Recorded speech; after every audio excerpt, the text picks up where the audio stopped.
For only the second time in 28 years, Norwich and Swansea find themselves in the same division.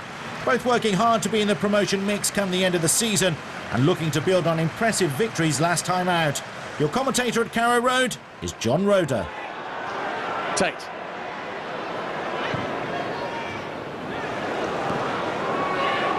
Sinclair. Two facing him. Able to pull it back as well. Dobie! Deflected away to safety. Not sure the defender knew too much about the block.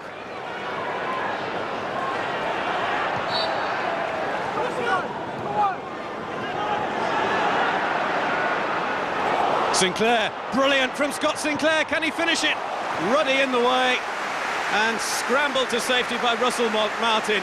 Sinclair bursting through the Norwich defence here. Dobie. Nice little touch for Orlandi. Is that a penalty? It is! Ruddy with the foul on Scott Sinclair. And what action is Phil Crossley going to take here? It's only a yellow. David Cottrell scored a penalty last weekend against Preston North End. He now has this late penalty to put Swansea in front. And Ruddy makes the save! The biggest cheer of the afternoon for the stop from John Ruddy to deny Brendan Rodgers' Swansea the opening goal. Well, we're in for a rousing finale at Carrow Road. Tate keeps it in, prevents it going behind for a corner. Won by Chris Martin. Holt. McNamee. Oh, it's an own goal! Ashley Williams! Joy for Norwich, but you have to say that is very, very hard on Swansea City. Taylor loses out. Chris Martin. Holt is on the side. Jackson's in the middle. It's towards Simeon Jackson!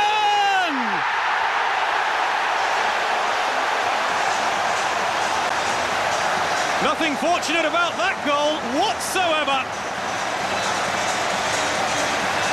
Jackson gets his first goal for Norwich City, and in doing so, confirms all 3 points for Paul Lambert's team.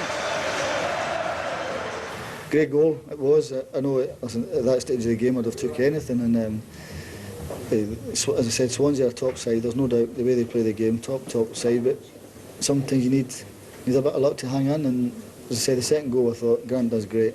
Terrific cross, and it's a brilliant finish. Over 25,000 inside Ellen Road to see Leeds and Millwall renew old rivalries after their promotions from League One. It's the Lions, though, who've made the brightest start to life back in the Championship. Top of the league before this match, it didn't take long to open the scoring. A hopeful cross from Steve Morrison was turned into his own net by Richard Naylor under pressure from Kevin Lisby, who was happy to lead the celebrations.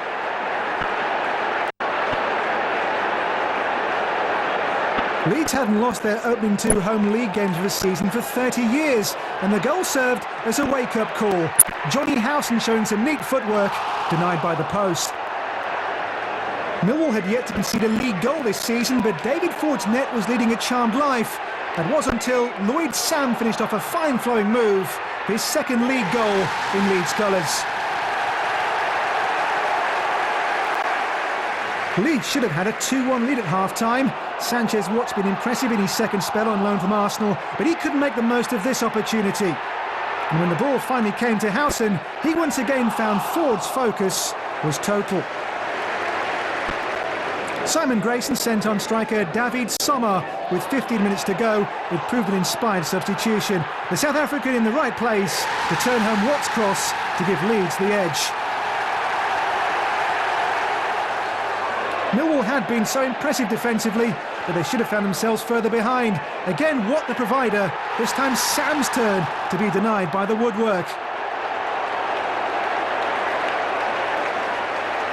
Sommer spent much of last season on loan at Lincoln. He returned from suspension for this match and showed just what Leeds have been missing in recent weeks: instant control and a finish to match. A championship debut to remember as he inspired Leeds to their first win at this level since April 2007.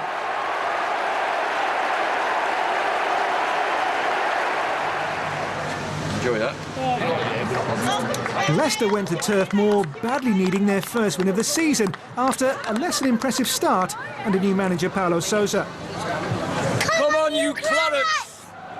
Burnley, by contrast, are unbeaten so far and thought they had the lead as early as the 5th minute.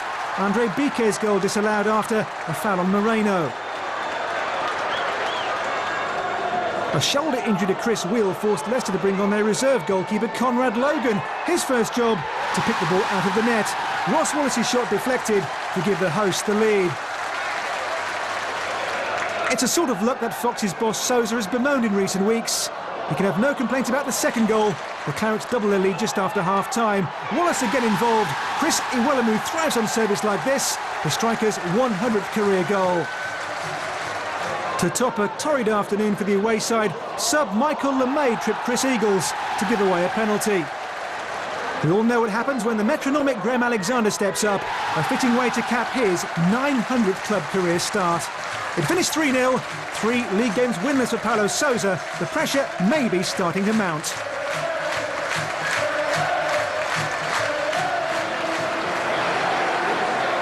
Bristol City aiming for their first win of the season.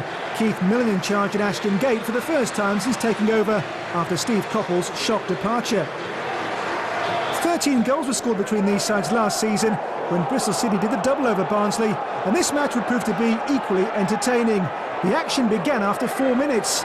No Barnsley player has found the net this season, but they were given the chance to change that when Cole Scoos brought down Ugo Colase.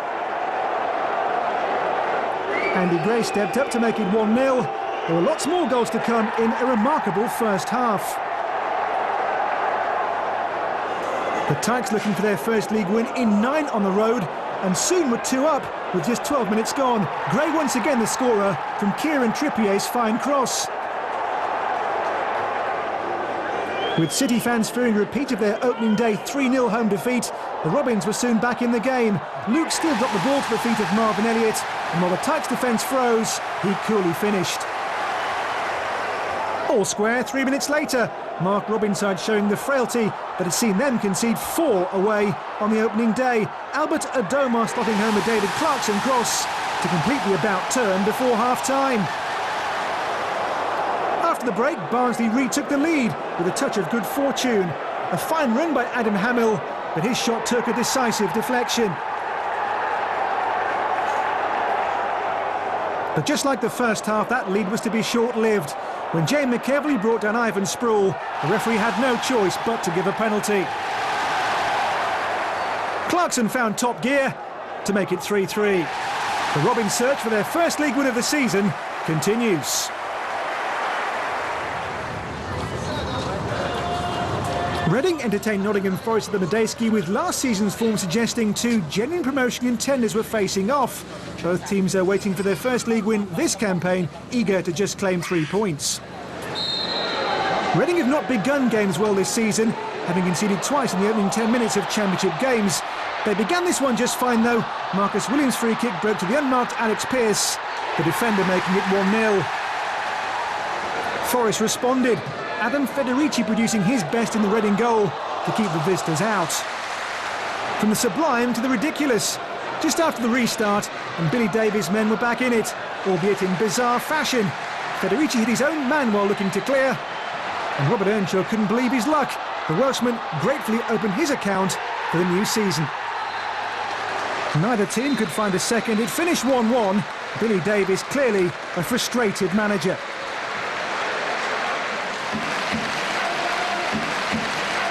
Portsmouth travelled to Deepdale to face a Preston side searching for their first goal and first point of the league season, while Pompey have had a slow start too, only the 1 point from their first 2 league matches.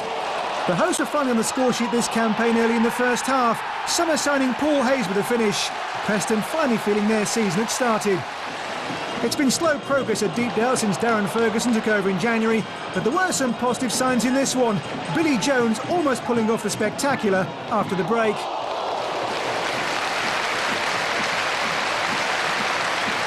Preston were the stronger throughout, and Manchester United loanee Joshua King could have made it 2, only for Jamie Ashdown to deny the young striker. 1-0 the way it stayed. Preston up and running. Pompey remain without a league win. The top of the Empower Championship looks like this. QPR 2 points clear and yet to concede a league goal. Bellamy Mania leaves Cardiff unbeaten in 3 and just 2 points behind. At the bottom, concern at Leicester as they get off to a disappointing start under Paulo Sousa. Rock bottom with 1 point from 3 matches.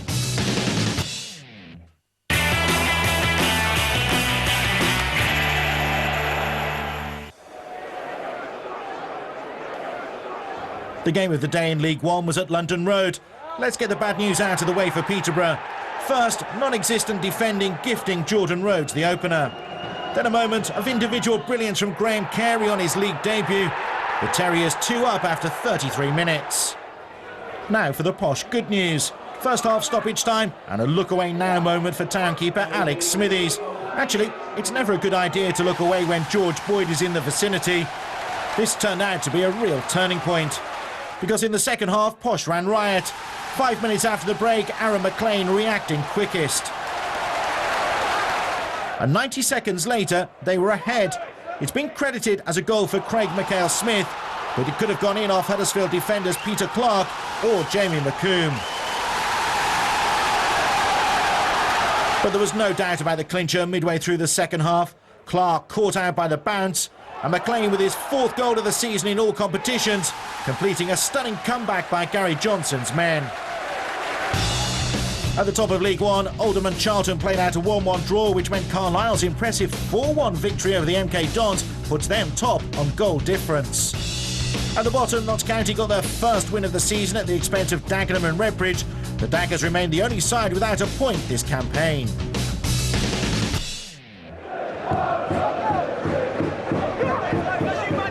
In League Two, there's just no stopping Torquay. With 2 wins in 2, Paul Buckle's side entertained Bradford at Plainmoor. The game was barely 2 minutes old when Danny Stevens' lung-busting run ended with a strike, his first at home for 2 years. Promotion favourites Bradford have made an average start at best and were again in trouble as Chris Zabrowski sprang the offside trap. Robbie Threlfall's desperate attempt to keep the score down led to his dismissal. Referee Steve Tanner penalising the former Liverpool trainee for using his arm. Torquay with the prospect of going 2-0 up inside 15 minutes.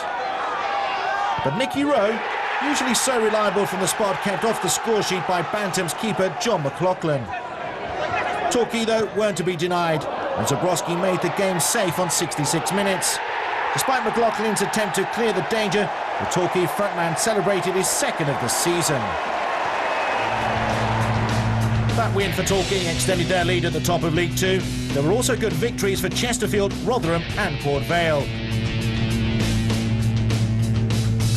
At the other end of the table, Barnet's 7-0 defeat away to Crewe leaves them propping up the table. 4 clubs on just 1 point after 3 games. Our goal of the week comes from a local hero. Craig Bellamy at his hometown club, delighting the Cardiff fans with an inspired performance. Not a bad way to open your account on your debut, as it sealed the Bluebirds' 4-0 win. Next week on the Football League show, make or break for the Foxes? Leicester, desperate for their first league win against Reading. And 2 cash-strapped clubs looking for promotion redemption. Cardiff travel to Portsmouth. We'll see you then.